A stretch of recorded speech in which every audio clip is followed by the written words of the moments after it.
Has the 12-volt power outlet in your car stopped working? Here, I'll show you.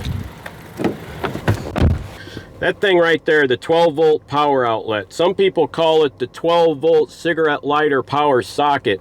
Has that thing stopped working in your car? Well, if it has, then keep watching, because mine stopped working, and I'm going to show you how I diagnosed the problem and then replaced the power socket.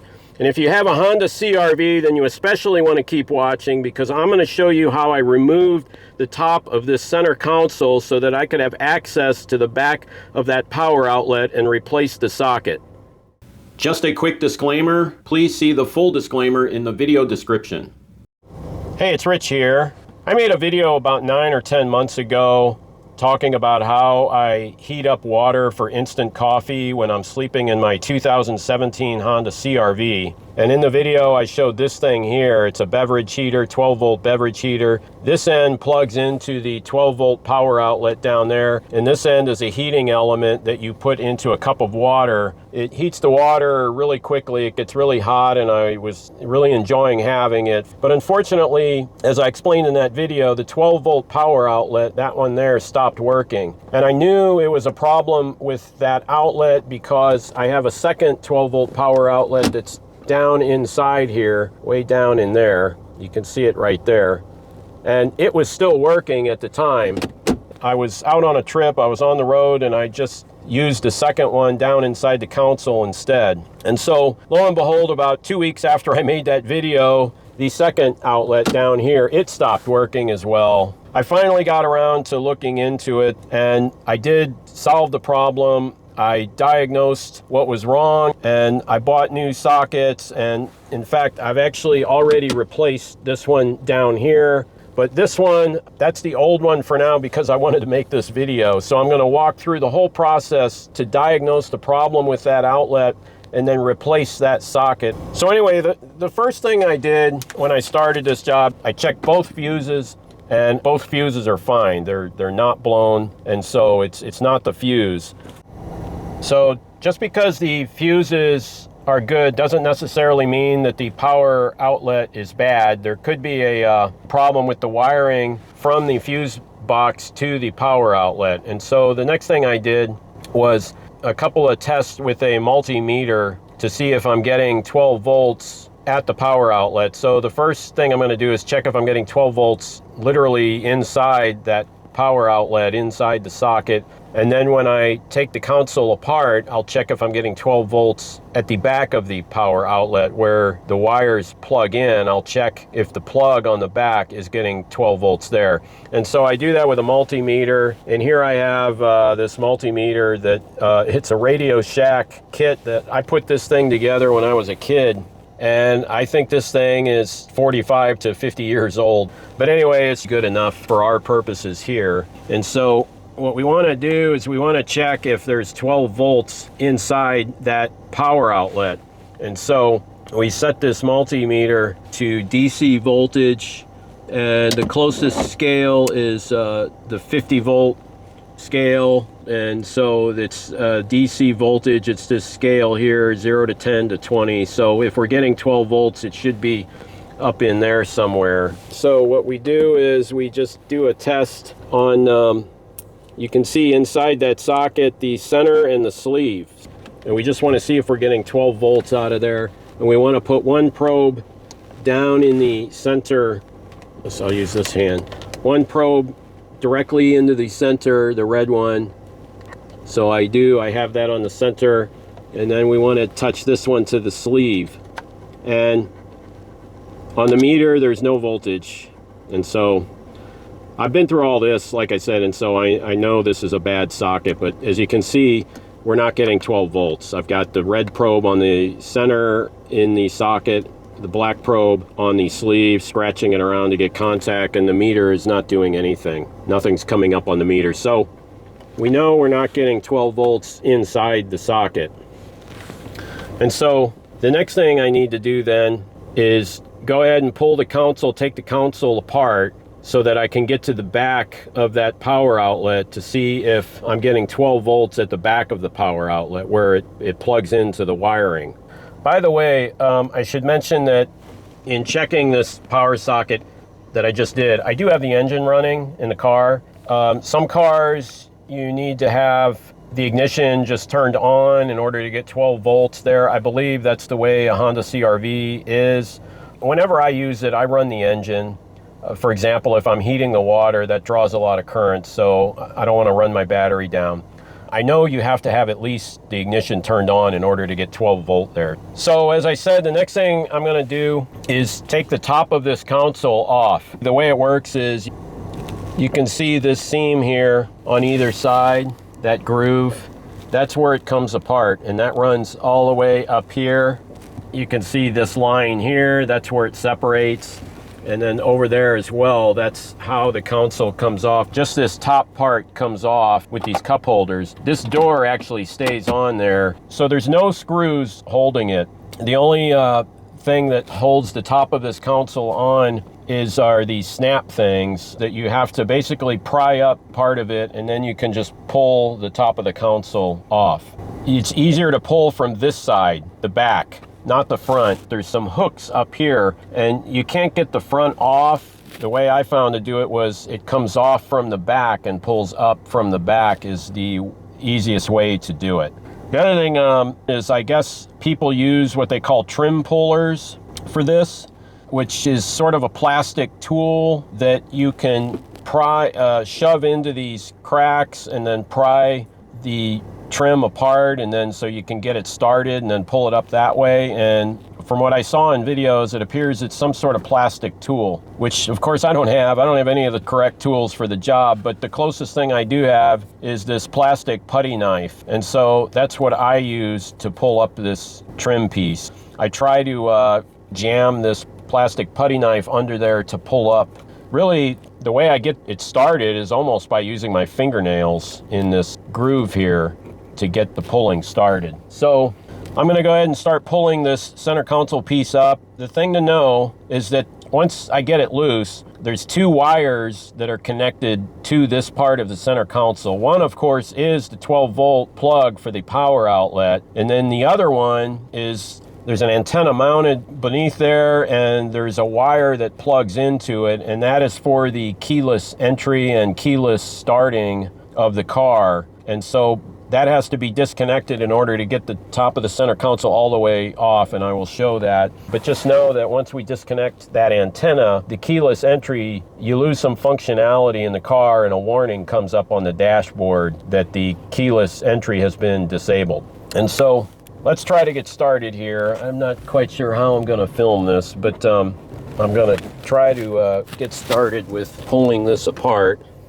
And so, like I said, I use my fingernail and jam in there, and I can already tell it's easier than the first time I did it, because I guess because I've had it off once, and maybe it's not as tight as it was. But see, I can get this in there and then get it started. Okay, so I used a combination of this small screwdriver and my fingernail, and now this putty knife, and I'm prying, and there, two came loose, two popped up, and so I can tell this is started. I don't want to twist it, so let me do the other side now. Don't want to scratch my trim piece, so. Okay. Yeah, I got it now. So these back parts have unclipped.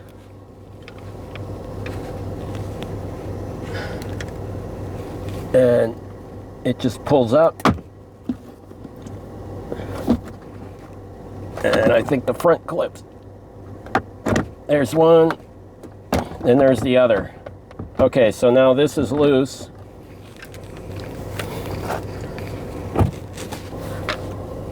This is now loose. And pull it up, and there. So you have to be careful, because as I said, there's wires connected to the back. That wasn't too bad to get this console up, but now starts maybe the most annoying part about this whole job, and that's the connectors for the wiring. They can be really difficult to get unconnected. Let me zoom in. There they are. the two wires. So that one there is the 12 volt to the socket, the back of the power outlet. This one here, this is the antenna that I mentioned. So those two need to be unplugged. So those are the two connectors. And so this one is the antenna, like I said. And I think this one, I think if you squeeze it, so I'm gonna have to put the camera down. Yeah. Okay. So that's one plug coming off for the antenna. So I got the antenna off. So here's the one for the antenna. This one's off. And there's a thing you press this back and it slides off. It doesn't take much, but it did come off. And so now the next one is the 12 volt, which you can see there. And it's this here. You have to press this and then pull. This one can be really tough. Okay, so I'm pressing down, and I'm pulling. And my gosh, that was easy. Okay, I don't know, I guess I've learned how to take those apart.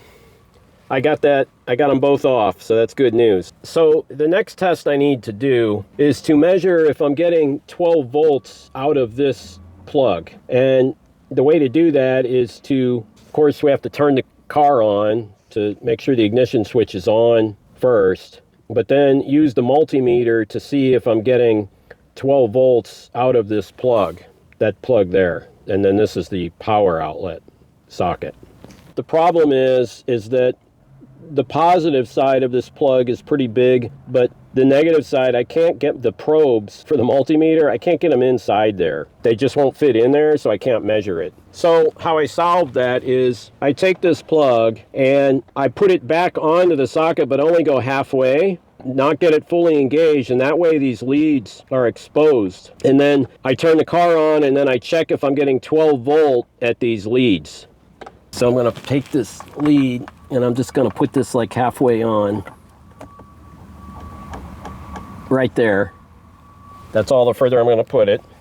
Okay, the car started. So now let's see if I'm getting 12 volts. So I think you can see the meter in the, so I put the positive right there on that lead and the negative on this side, and there you go. See the meter go up? Yeah, up, and then I release and there's no voltage. I touch that and I'm getting voltage. I release and there's no voltage. So you can see the meter going up. So I am getting 12 volts. I'm on that 50 volt scale and it's between 10 and 20. It looks like 15 volts, but again, it's a 50-year-old meter I put together when I was a kid. I don't know how accurate it is, but I'm going to say that's 12 or 13 volts right there. So I am definitely getting voltage there out of the plug. What that means is I am getting 12 volts at this plug. And so earlier I showed that I was not getting 12 volts inside the socket. So this tells me that there is some problem with this socket itself, because how can I get 12 volts out of this plug but not inside the socket? So it's a problem with the socket itself. And so now what I'm going to do is I'm going to remove the socket from this trim piece. I'll do one more test that I can show that that socket is bad. And so I need to shut the engine off, remove the plug from the socket, which should be easy because I didn't put it all the way on. So I pull that off. And now I've got both wires unconnected and I've got the piece here. And so the next thing I'm going to do is, this is the socket, those are the leads. I'm going to remove this from this piece of the center console. And the way that works is this door stays on there. Just the inner socket comes out, and it comes out this way, out the front this way, not out the back, but out this front. And the way it's held in there there's a tab here, this tab there. That tab, and then there's one on the other side as well. Those clip into the socket, and that's what holds that socket in. And when those tabs are released, the socket will go down and slide out, but those little tabs are holding it in for now. And like I said, there's one on each side, and they need to be pried out in the outward direction in order to release the socket and allow the socket to slide down. So there's a couple of ways to do that, or I've discovered 2 ways to do it. The first way is to use like this screwdriver and pry one tab out while applying pressure. Well, you push down on this. Right now it won't move, but you push down on that socket and you use a screwdriver to pry out that tab, and you hope that it holds while then you do the other side, the tab on the other side. That's what's hard about it. Really, the best way would be to pull those tabs out simultaneously so that it releases the socket. That's how I did it the first time, but I've come up with a really great way that's much better, and that's what I'm going to use now to release those tabs. And basically, the way I'm going to do it is, if you look at this socket, you can see down in there that there's a hole on the inside. It's kind of in sort of the 1 o'clock, 2 o'clock position around that circle. You can see a little hole in there. And that hole, there's a hole there and there's a hole directly across on the other side. And those holes are exactly lined up with those tabs I just showed you. And so I'm guessing when they do this at the dealer, they probably have a tool that they put in there that goes through those little holes and pushes those tabs out so that they can get the socket out. And so I was trying to figure out what I could use to insert in there and push something through those holes to push the tabs out. And I was thinking maybe I could use a paper clip or something, but the idea I came up with is I've got here a binder clip. I have a ton of these binder clips that I use for a lot of different things. These come in real handy, these binder clips. You can clip stuff all over the place. But what I recalled about these, and this was just a completely lucky find, the thing I discovered about these binder clips is that these handles, if you squeeze this, you can pull this handle off.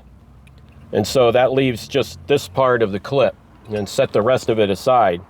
And it turns out that this clip is, unbelievably, it is the perfect size to go into that socket, and that these parts will insert into those holes to release, to put pressure on those clips so that you can pull the socket out. So what I do is I squeeze this together, and then let me zoom in.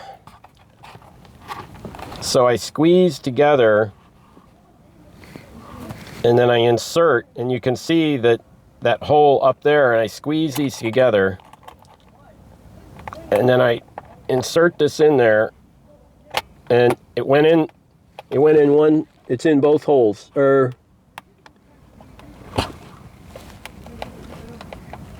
yeah, it's in both holes.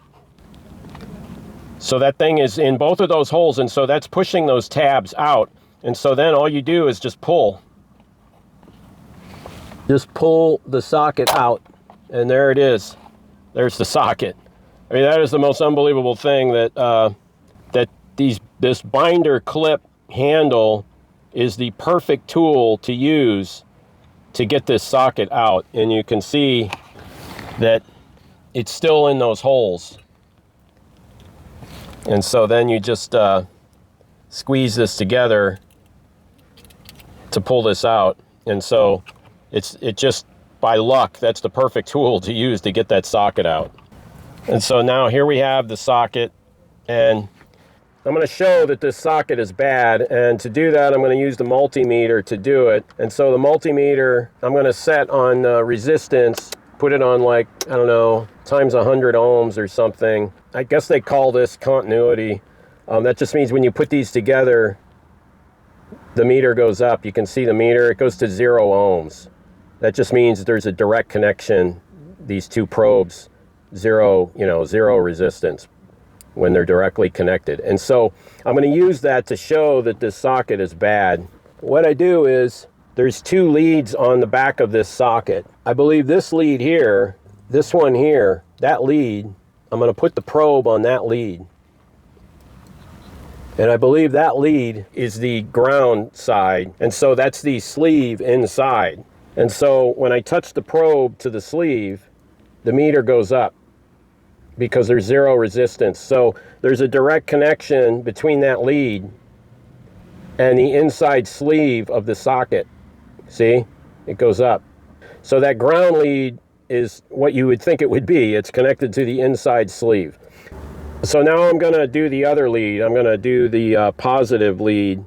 And so that's this big lead here. And I'm going to hold the probe on that lead.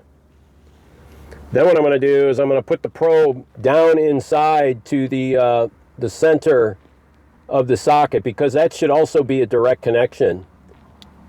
And it's not. There's no connection.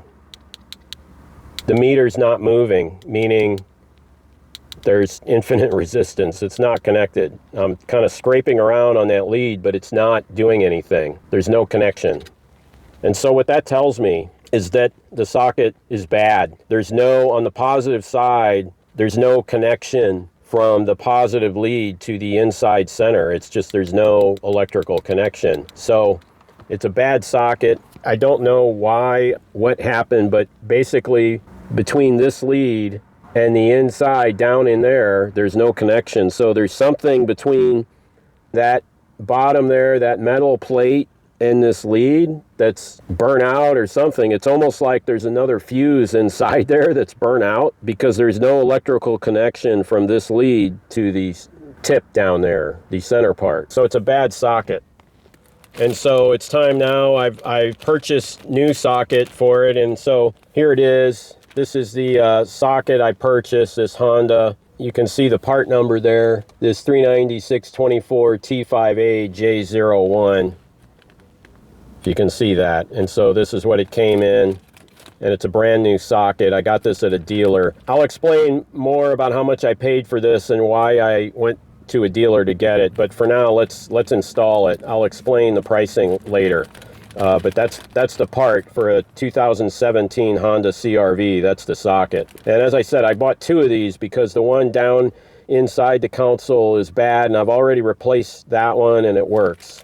And so now we're going to go ahead and put this one on. But first, let me just do the same test I just did on the bad one so I can show you the other one is in fact bad. On this new one, we have these leads. I still have the multimeter set on resistance. I'll start with ground first, the outside. I hold one probe to the outside, and then I touch this on the inside sleeve, and it goes up to zero resistance. So there's direct connection from that one lead to the inside sleeve. So we know that works, and the other one did as well, the ground part, and so that works. So now the big test is the other lead, which is this center lead. We hold the probe onto that lead, and now we're going to probe all the way down into the center to see if we get connection. And so watch the meter, and we do. On this one we do. Look, direct connection. Oh, you can't see the meter. There, see the meter go? Zero resistance to the center part. I wasn't getting that on the bad one. In other words, there's a direct connection between that bottom center and this lead, as there should be. So this is a good socket, so let's install it. To install, one thing to note is that this socket has to be rotated the right way to go into that socket. There's only one way it can go, and I don't know if you can see it, but there's a channel on this side. There's a groove on this side of that socket, and then on this part, here's the matching tongue for that groove. It's right here. The only way this socket goes in is this way, with this tongue to match the groove on the right side. As I said before, these holes inside, see that hole there, and then that hole there, that's how those get lined up with the tabs that hold the socket in. That's why those are lined up, those holes are lined up with the tab, because this has to be rotated just right to go in there. And the way you rotate it is that this tongue here lines up with that groove. And so I'm going to go ahead and put it in. It is lined up. I pushed it all the way in. If we flip this over, so there's the socket, and it's secure. It will not come out. It's locked in there because those tabs snap into place to hold the socket in, so that's not going anywhere. So the new one is installed in this piece. The next step is to connect the wires to this piece, reconnect the wires, the 12 volt to the new socket, and that other plug to the antenna. The longer one is maybe the antenna. Let's do the antenna first. That's this one. That's this plug here. I think it goes like this. It's actually pretty easy to put on. Okay, clipped. So that one's on. The antenna is on. Okay, now this is the 12 volt. Yeah, that's the right angle, and so let's push that one on. Okay. It's going on. Push it all the way. This one's got a nice click when it goes on, but this one I didn't really hear anything. But I'm pretty sure it's all the way on. Okay, so the wires are reconnected. Now what I'm gonna do is I'm gonna just put the console piece in position like this and drop it down, but I'm not gonna push it all the way yet. Yeah, there. So I think all I have to do is push it all the way to snap everything in place. But what I'm gonna do first, before I snap it into place, is I'm gonna start the car and I'm gonna test that I'm getting 12 volts out of there. And also by starting the car, I'll know if my antenna got reconnected. So if I get 12 volts and the car starts as normal, then I know the antenna is reconnected. So let's see if we can start the car. Okay, car starts normally. That's a good sign. So we're gonna measure that I'm getting 12 volts inside this socket. So we put it on the DC voltage, the DC 50 volt scale. And so what I wanna do is I wanna put this red probe in the center down in the socket. So I'm touching the center part down inside the socket, and now I'm gonna touch the sleeve. And there you go. I got the 12 volts. I release, and I'm touching the sleeve, and I'm getting 12 volts. It looks like 15 on the meter, but I don't know how accurate the meter is. I've got 12 volts in my socket. Okay, so let's push the console all the way down so it snaps. Looks like the front is down. And that's all it is just push it down. And it's down, it's back in place. We will do one more final test. For that, we will get my beverage heater. Okay, so this is my beverage heater that started this whole thing because it wouldn't work. And so on the beverage heater, that's a red light there. And so I'm just gonna plug it in for a quick second to see if the light comes on, but I'm not gonna leave it in because this thing will get really hot. Okay, yeah, there you can see. So the light is on. So it works.